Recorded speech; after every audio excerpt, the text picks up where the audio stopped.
Well, recently I got a chance to check out the 2023 Toyota GR86 premium sports car. I was invited out to an event in Tennessee on the Tail of the Dragon, and my driving partner was Matt Keegan. I'll have his information in the description box below. He has a website called Driven Autos, so if you want to see his thoughts on some of the cars there, check it out. He's a fun guy for sure and very knowledgeable. Now, the GR86, proper sports car. I've been wanting to check this out for a very long time now.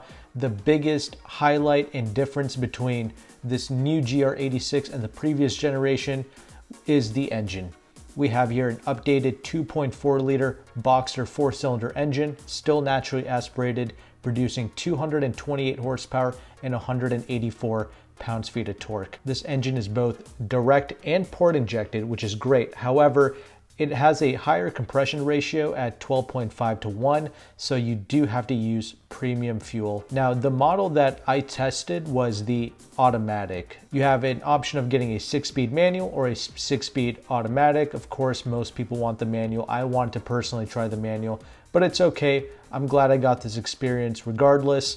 And this 6-speed automatic transmission is legit. The paddle shifters react extremely well, very crisp. In fact, it did not hesitate going into second for me, and all the shifts were rev matched. Really appreciate it. It's actually worth getting. I believe the 0 to 60 times far improved over the previous generation. So this new one, Toyota quotes that the manual transmission, which is actually the faster one in most people's testing and in Toyota's own testing, it did 0 to 60 in 6.1 seconds versus the automatic, which did it in 6.6 seconds. But car and driver managed to get it down to 5.4 seconds. It's a very good performing car. I really did not have an issue with the power. I mean, 228 horsepower. I don't know why people scoff and mock this. That is plenty of power for what this is. It only weighs around 2,800 pounds. So 228 horsepower, that's more than enough to move this type of weight around. And that weighs approximately 400 pounds more than a Miata. The Miata ranges between 23 to 2,400 pounds. So this is about 400 pounds more, and it's about 13 inches longer than a Miata. So I'll talk about the looks later, but yeah, engine is great. Transmission performance is great. I don't have an issue with either of those. The fuel economy is decent. It's rated to do around 20 in the city, 27 on the highway if you get the manual, and 21 in the city and 31 on the highway with the automatic. If you don't know how to drive a manual transmission car, you will be extremely satisfied with the automatic. It is worth getting, in my opinion. Now, suspension wise, we have here a sport tuned independent McPherson strut suspension in the front, and in the rear we have a sport tuned double wishbone style multi-link rear suspension. And how is the ride quality? Honestly, it's not bad. It just lets you know that you're going over a bumpy road, but it does not get fatiguing. It does not get old. I really do not mind this ride quality at all. And this is with the premium model that I'm testing here with the 18-inch wheels. The base model GR86 actually comes with 17-inch wheels wrapped in two 15-wide tires, but the model I checked out had the 18s also wrapped in two 15-wide tires, and it's the way to go. I prefer the looks, and the ride quality is not offensive to me, so I would rather have the 18-inch wheels here for sure. I thought the Supra actually rode stiffer than this GR86, and the model I tested was actually a 4-cylinder Supra with the smaller wheels. Supra's a pretty stiff car. The 6-cylinder version, stiffer still because it comes with even larger wheels. Now granted, that was a 2021 model I tested. Who knows, maybe the Supra rides better for 2023, but it is what it is. I don't mind the GR86 ride quality at all. But most importantly, the thing handles flawlessly. I love the way this car just dances around the corners. It does feel a little bit snappy, if you will, because obviously this is a smaller wheelbase car. And mind you, when I was testing this out on the Tail of the Dragon, it was very cold, and we're running on summer tires here, the Michelin Pilot 4 summer tires with this GR86. So it did feel a little bit more skittish because of that. But as I got more heat on the tires, the handling was just rock solid. I totally get why people keep calling this like Japan's Porsche and things like that. This is a properly tuned sports car.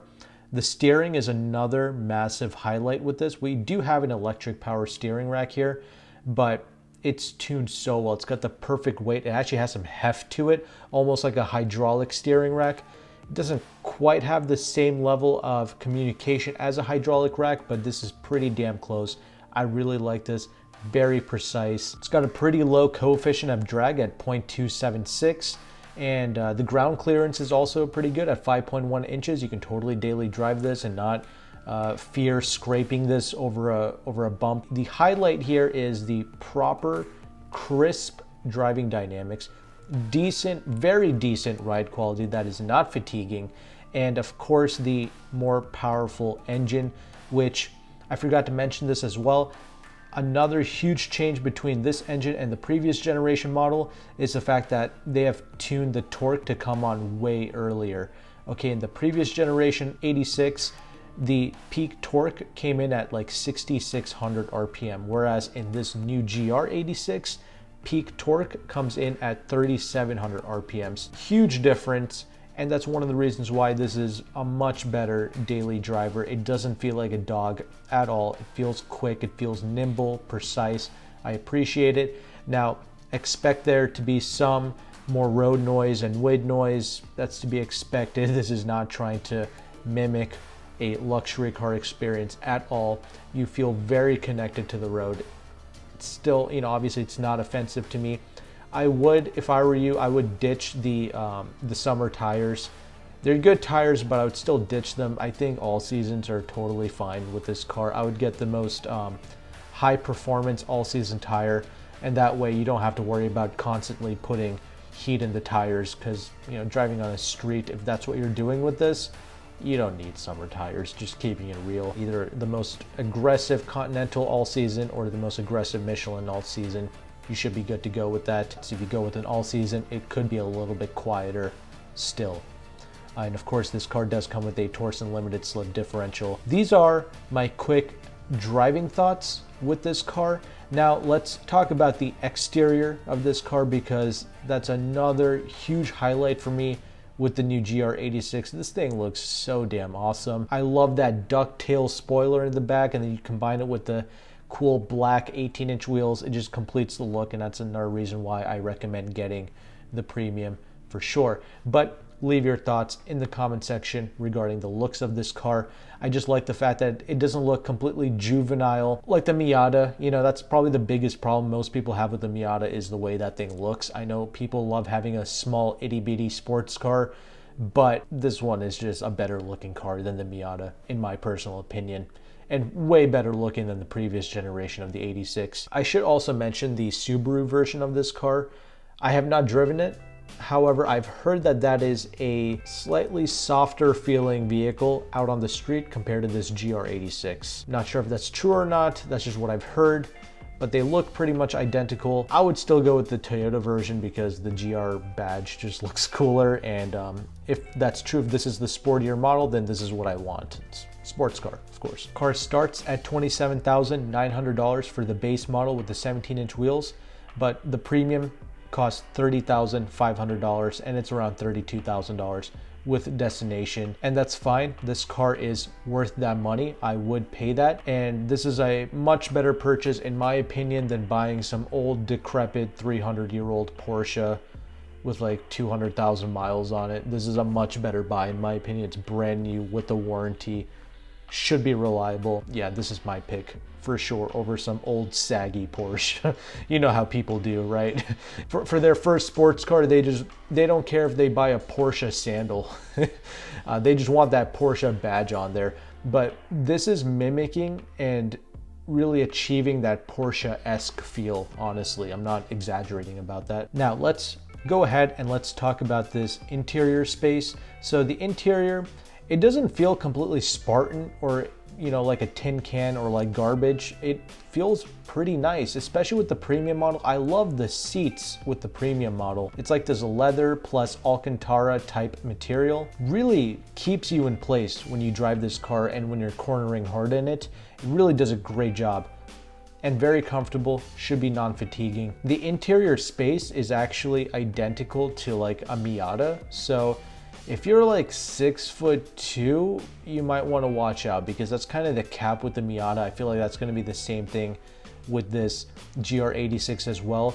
And definitely watch out if you're wearing a helmet. So it's best if you're under 6 feet if you're buying this car. And that's unfortunate to say. It sucks that it limits the amount of people that can physically buy this car, because if you're too tall, you simply don't fit in these cars. And also another thing I didn't like, you still get manual seats with the premium model of the GR86. I guess it's not a big deal. You set it and you forget it, but I just want to let you know you do have manual adjustable seats even with the premium. It does help to keep the weight down at least. So I do like the interior. I do like the little 8-inch screen that they give you. It does come with standard Apple CarPlay and Android Auto. I love the physical dials and buttons that they give you for the HVAC and for the other various controls. All easy, all ergonomic, like you would expect out of a Toyota product. That's not an issue. Another thing, it's with the audio system. For the premium models, you get an 8-speaker audio system versus a 6-speaker with the base model. And I heard in the 2022 model, there was some type of 200-watt subwoofer that you can get as an option. For the 2023 model, I'm not sure if they actually gave that to you as standard or if they just deleted that option altogether, because I don't see it on the website anymore. But just thought I would let you know. Obviously, music isn't the reason why you purchase this car. It's for the driving experience, of course. And speaking of music, I should mention the engine doesn't sound very inspiring. It just feels relatively quick and zippy, and that's about it. Doesn't sound that inspiring. But anyway, back to the interior space. Yeah, not a whole lot of space inside, but the overall interior does feel nice and sturdy. Once again, it does not feel like a tin can. Despite it being a plastic interior for the most part, it does feel good. They do put a lot of suede-like materials all throughout the interior space when you go with the premium. That's a nice touch. I do like that. As far as safety features go, you do get standard safety features like pre-collision braking, adaptive cruise control, pre-collision throttle management, lane departure warning, sway warning, lead vehicle start alert, high beam assist. However, I did not see blind spot monitoring on here as a safety feature, which is unfortunate because the Miata gives you things like blind spot monitoring, rear cross traffic alert as standard. Not sure what's up here with the GR86. Anyway, it's an easy car to drive. Seating position is pretty good. Blind spots are decent. Even when you look behind, it's not terrible. Obviously, it's not the best with that, the B pillars and things with these coupes, but it's totally drivable. It's not an issue. I didn't have a problem personally. The trunk is where this has an advantage over the Miata, because you get a 6.26 cubic foot trunk in the back. Again, it's not massive, but it is better than the Miata at around 4.5 cubic feet for the Miata trunk. And also you do get rear seats with the GR86, totally useless though, but you can use it as shelf space, something that you can't do with the Miata. So the Miata is significantly less practical than this GR86, because you can also fold down the rear seats of the GR86, so you can use that as an additional pass-through for longer objects. It's just a lot more practical than the Miata in terms of trunk space and the fact that you have those rear seats pretty much like shelves, if you will. Overall, concluding thoughts, obviously, yes, this is a buy. This is worth getting. And yes, I would pay up for that premium model because it's around $2,500 more, but it's worth the upgrade. I would definitely spend the money if you are going to be ordering a 2023 GR86. Would I buy it over the Miata? That's a tough one because I do love the Miata. It's also one of my most favorite sports cars.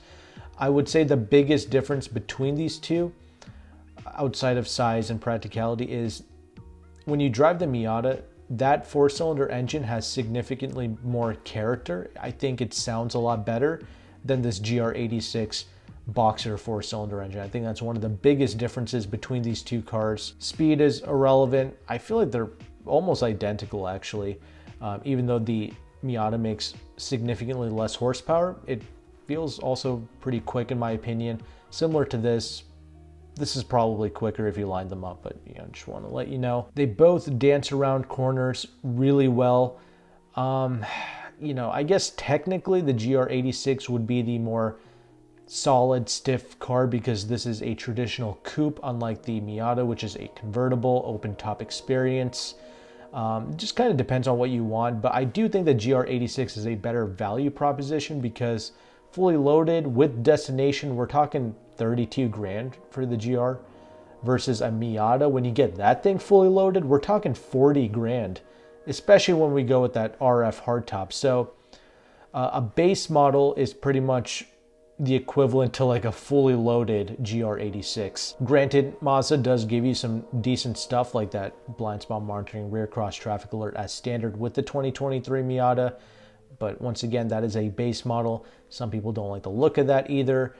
Compared to this Toyota, up to you. I think all things considered, the value, the fact that it's fully loaded, the fact that I like the looks and the driving demeanor and the practicality of this Toyota, there's a lot going on here. I think I might lean towards the 86, honestly. But you're not losing with either one. I just don't like how expensive the Miata has gotten, that's all. I'm just appreciative of the fact that both of these sports cars exist in this day and age, because something like this, they really don't have to put the R&D money into it if they don't want to, because this is not a bread and butter car for either company. But I'm glad to see that this year. I hope you guys go out and purchase stuff like this and support these companies, because these are great products. It's worth the money. They are a proper driving experience. And I guess since I was at the Tail of the Dragon, I should briefly talk about that as well. So the Tail of the Dragon, definitely a fun road. It's obviously dangerous as well, so you had to be very careful.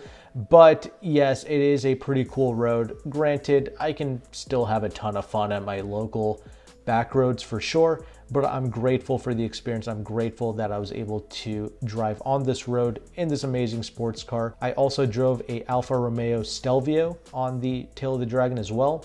Really whipped that car, and I'm going to be making a video on that as well.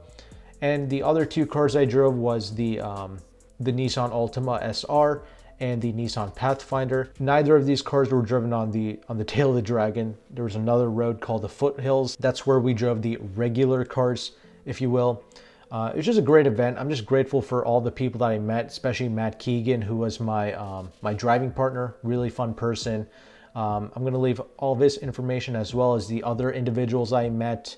Auto Insider, Daryl, Chris with Auto Academics. These two guys are on YouTube. Drive 615. I'm going to leave a link to him. He's a really cool guy. Some other people as well, Greg Morrison. I met a lot of really cool people. Really thankful for this opportunity. So with that established, leave your thoughts below in the comments and check out the next video on the end screen here, and I'll see you there.